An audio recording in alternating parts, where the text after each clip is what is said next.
Mesdames et messieurs, c'est parti pour ce nouveau numéro de votre émission Démarcation qui aujourd'hui, nous avons accepté de tourner au temple de la démocratie de l'Assemblée provinciale de Kinshasa. Comme vous savez, vous êtes sans ignorer que le torchon brûle entre le bureau de l'Assemblée provinciale et les élus. Et pour en parler, Démarcation est descendu sur le terrain pour voir dans quelle mesure on peut approcher quelques députés qui peuvent accepter d'être avec nous, discuter et pourquoi pas comprendre et donner quelques éléments de détail à ce qui concerne les différends qui est en train de mener là-dessus. Et alors, comme vous savez, il y a de cela plus de 48 heures où les députés de l'UDPS et du MLC ont retirer leur participation au sein des travaux de l'Assemblée provinciale de Kinshasa pour la simple raison que ces députés fustigent le comportement du bureau Godé Poyi qui estime qu'on a plus caporalisé la loi portant la réduction des comptes au profit de la loi des finances. Et pour en savoir plus,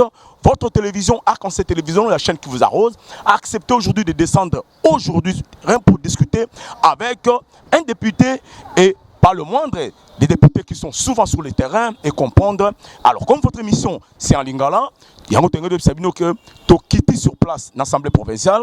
Je crois que pour aujourd'hui, vous allez constater que tu as Bissomoko, mais avec une seule caméra, ma caméra woman Viviane qui est avec nous, elle va nous faciliter de comprendre dans long et large qu'est-ce qui se passe. Et pour aujourd'hui, nous allons nous entretenir avec l'élu de Kalamou, le député Géry Likalou, un acteur, un pionnier permanent, lui d'ailleurs qui a été toujours à côté de son IDPS natal avec le député Peter Kazadi et qui ont voulu à tout prix voir dans quelle mesure on peut redonner la confiance, donner encore une très bonne image de l'Assemblée provinciale. Et pour en savoir, nous allons, Viviane, tenter de vouloir entrer et de voir...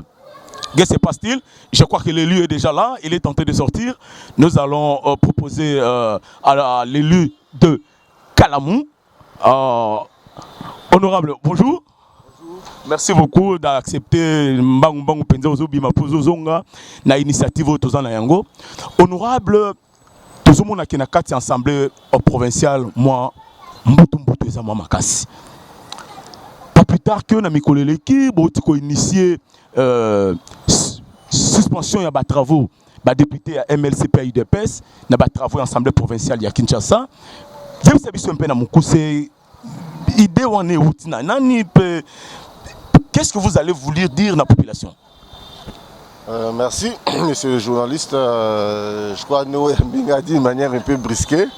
Mais vous savez, message au biso toko pesa la population, message ya mutu ya ezali, population à comprendre banani o atindaki l'assemblée et puis devoir nini o pesa ki biso to sala et exercice nini o to sengeli ko sala nango tant que ba député pour que biso pe na tour na biso to zongi c'est la bato batindaki biso lokola neti bana misala na bango musala batindaki biso to sala. Alors tout en étant député makambo to koki ko sala eza kaka o ezokende conformément na mibeko na oyo population azo senga.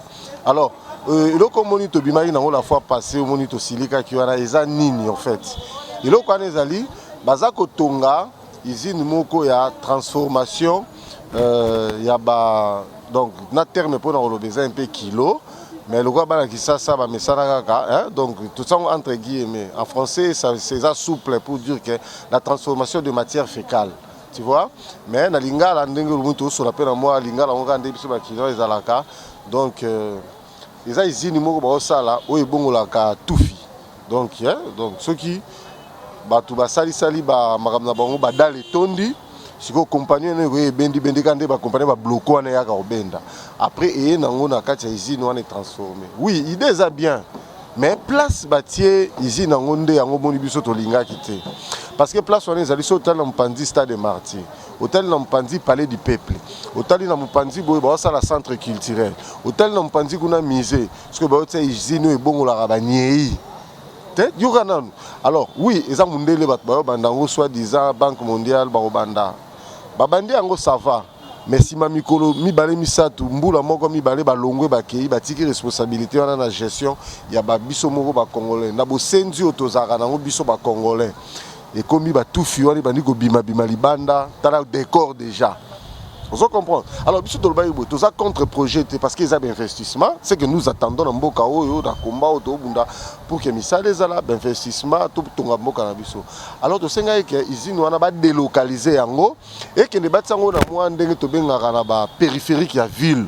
C'est de là qui va traiter ba biloko ndenge wana soki ba komisa ngo mai, soki ba komisa ngo pe ba jus, soki pende ni nde toyoki, mais il faudrait quand même les arabats on a place où ils approprié place wana ezali lokola ville auto bâtir ville moderne et que vous en ici tu vois donc il y a un monique à chaque fois toujours débattre pour le makambo ça intérêt tout le bon puisqu'il en est ainsi toi initié ne fils que même commission moko et ça la constat l'état va ça la bêtise de faisabilité bloc on surtout là alors en attendant toi suspendre tout ce qu'on a suspension de travaux wana toi discuter sur les faits va faire convaincre par rapport à ba idée na bango comme ça toi bandé ni to okende.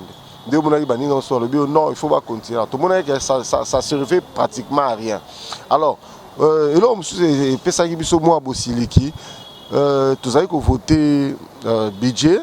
Et dit il y a budget, il y a exercice, il y a 2021. En réalité, dans la loi sur la finance publique, il était question na bamikando ekotaki na Cour des comptes. Tous qui obligé de la mikando dans la Cour des comptes, ce Cour des comptes a salle musala na e zongeli biso peut to travailler en enfin te publier. Voilà tous conscient que logo te publier place ezalaki X baninga pe kuna babwaka misu balobite X faisait la XX mi balé. Biso pe place de monsieur tango ya to lobite XX mi balé mais baki sango sous moi Y. Alors et musala zo sala mandengo moi complémentarité à musala et puis tous ça attribution là ya maintenant. Bon ce qui biso moko déjà to commis ça la loco la JG parti. Omoni que vous avez dit yango moni moi quand dans les arrêtés aussi bandeko non tous apprécié malgré tant tous autres qui ont déjà la clôture et la session mais to pe ça ta mukolo moko